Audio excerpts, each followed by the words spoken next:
একটি গ্রামে একটি পরিবার বসবাস করত। তারা ছিল খুবই ঈমানদার এবং সৎ। তারা প্রতিদিন একসাথে নামাজ পড়ত এবং পরস্পরের সাহায্য করত। তাদের পরিবারের সবাই একে অপরের সাথে ভালো ব্যবহার করত এবং কোনো ঝগড়া বিবাদ করত না। একদিন তাদের পরিবারের একটি সমস্যা হলো, তাদের ঘর ঝড়ে ভেঙে গেল। তখন তারা একসাথে কাজ করে নতুন ঘর তৈরি করলো। তারা কোনো ঝগড়া করলো না এবং সবাই মিলে একটি সুন্দর ঘর তৈরি করলো। তাদের প্রতিবেশীরা তাদের ঐক্যের কথা জানতে পারলো এবং তাদের প্রশংসা করলো। তারা বুঝতে পারলো যে পরিবারের ঐক্য এবং সহযোগিতা জীবনের একটি গুরুত্বপূর্ণ অংশ। এর থেকে আমরা শিক্ষা পাই, পরিবারের ঐক্য এবং সহযোগিতা জীবনের একটি গুরুত্বপূর্ণ অংশ। আমরা যদি একসাথে কাজ করি তবে যে কোনো সমস্যার সমাধান করতে পারি। পরিবারের সবাইকে ভালো ব্যবহার করা এবং একে অপরের সাথে ঐক্য রক্ষা করা উচিত। মাত্র দুটি পন্থায় সফল হওয়া যায়। একটি হচ্ছে সঠিক লক্ষ্য নির্ধারণ করা, ঠিক যা তুমি করতে চাও, আর দ্বিতীয়টি হচ্ছে সেই লক্ষ্যে কাজ করে যাওয়া। অনুকরণ নয়, অনুসরণ নয়, নিজেকে খুঁজুন, নিজেকে জানুন, নিজের পথে চলুন। হ্যাঁ এবং না কথা দুটো সবচেয়ে পুরনো এবং সবচেয়ে ছোট, কিন্তু এ কথা দুটো বলতেই সবচেয়ে বেশি ভাবতে হয়। তুমি যদি কোনো লোককে জানতে চাও তাহলে তাকে প্রথমে ভালোবাসতে শেখো। একজন আহত ব্যক্তি তার যন্ত্রণা যত সহজে ভুলে যায়, একজন অপমানিত ব্যক্তি তত সহজে অপমান ভোলে না। দুর্ভাগ্যবান তারাই যাদের প্রকৃত বন্ধু নেই। এই পৃথিবী কখনো খারাপ মানুষের খারাপ কর্মের জন্য ধ্বংস হবে না। যারা খারাপ মানুষের খারাপ কর্ম দেখেও কিছু করে না, তাদের জন্যই পৃথিবী ধ্বংস হবে। যে নিজেকে দমন করতে পারে না, সে নিজের জন্যেও বিপজ্জনক এবং অন্য সবার জন্যেও। তুমি সবসময় কিছু লোককে বোকা বানাতে পারো, কিছু সময় সব লোককে বোকা বানাতে পারো, কিন্তু সব সময় সব লোককে বোকা বানাতে পারো না। বন্ধুর সাথে এমন ব্যবহার করো যেন বিচারকের শরণাপন্ন হতে না হয়। অসৎ ব্যক্তি সৎ ব্যক্তির কাজের মধ্যে কোনো মহৎ উদ্দেশ্য খুঁজে পায় না। আগুন দিয়ে যেমন লোহা চেনা যায়, তেমনি মেধা দিয়ে মানুষ চেনা যায়। সময় বেশি লাগলেও ধৈর্য সহকারে কাজ করো, তাহলেই প্রতিষ্ঠা পাবে। একজন অলস মানুষ স্বভাবতই খারাপ মানুষ। সাহস নিয়ে বেঁচে থাকো না, হয় মরে যাও। সৎ লোক 7 বার বিপদে পড়লে আবার ওঠে, কিন্তু অসৎ লোক বিপদে পড়লে একেবারে নিপাত হয়। যদি তুমি কখনো অপমানিত বোধ করো, তবে অপরকে সেটা বুঝতে দেবে না। যে মন খুলে হাসতে পারে না, সে পৃথিবীতে সবচেয়ে অসুখী। ভালোবাসার জন্য যার পতন হয়, সে বিধাতার কাছে আকাশের তারার মতো উজ্জ্বল। পরিপূর্ণ তৃপ্তি নিয়ে কুড়ি ঘরে থাকাও ভালো। অতৃপ্তি নিয়ে বিরাট অট্টালিকায় থাকার কোনো সার্থকতা নেই। প্রেমের আনন্দ থাকে স্বল্পক্ষণ, কিন্তু বেদনা থাকে সারাটি জীবন। সেই সত্যিকারের মানুষ যে অন্যের দোষ ত্রুটি নিজেকে দিয়ে বিবেচনা করতে পারে, সবার সাথে যে তাল মিলিয়ে কথা বলে। পুরুষের লক্ষ্য রাখা উচিত যতদিন বেশি তারা অবিবাহিত জীবনযাত্রা করতে পারে। যে সহজ সরল জীবনযাপন করে, সুখ তার জন্য অত্যন্ত সুলভ্য।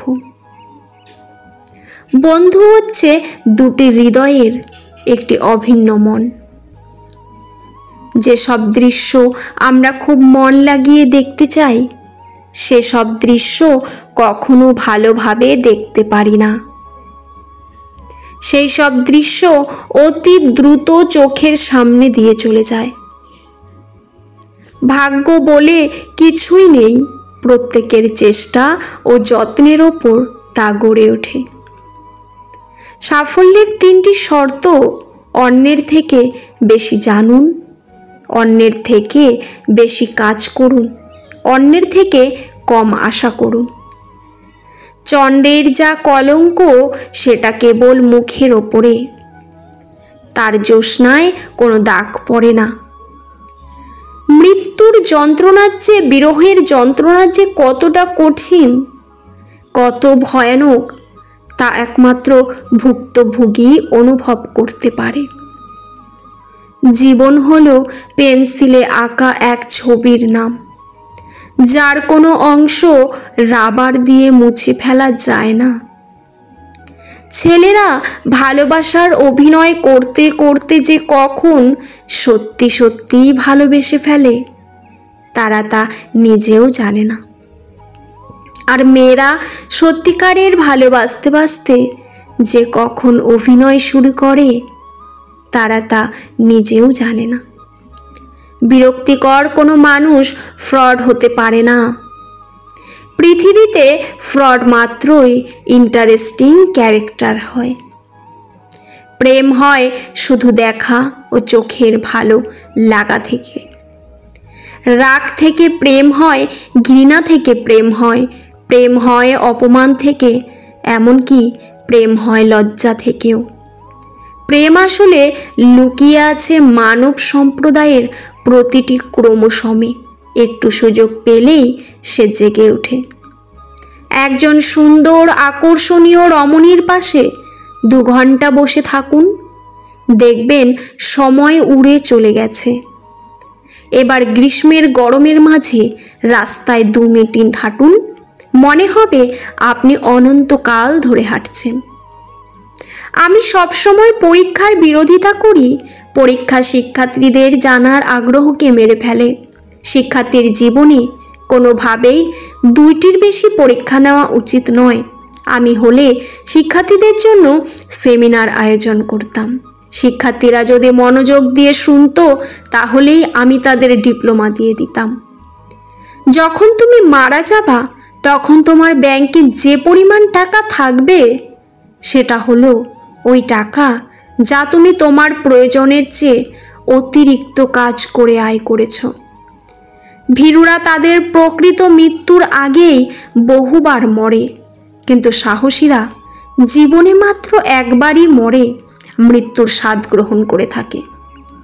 মানুষকে ঘৃণা করার অপরাধে অতীতে কাউকে কখনোই মৃত্যুদণ্ড দেওয়া হয়নি, কিন্তু মানুষকে ভালোবাসার অপরাধে অতীতে অনেকেই হত্যা করা হয়েছে।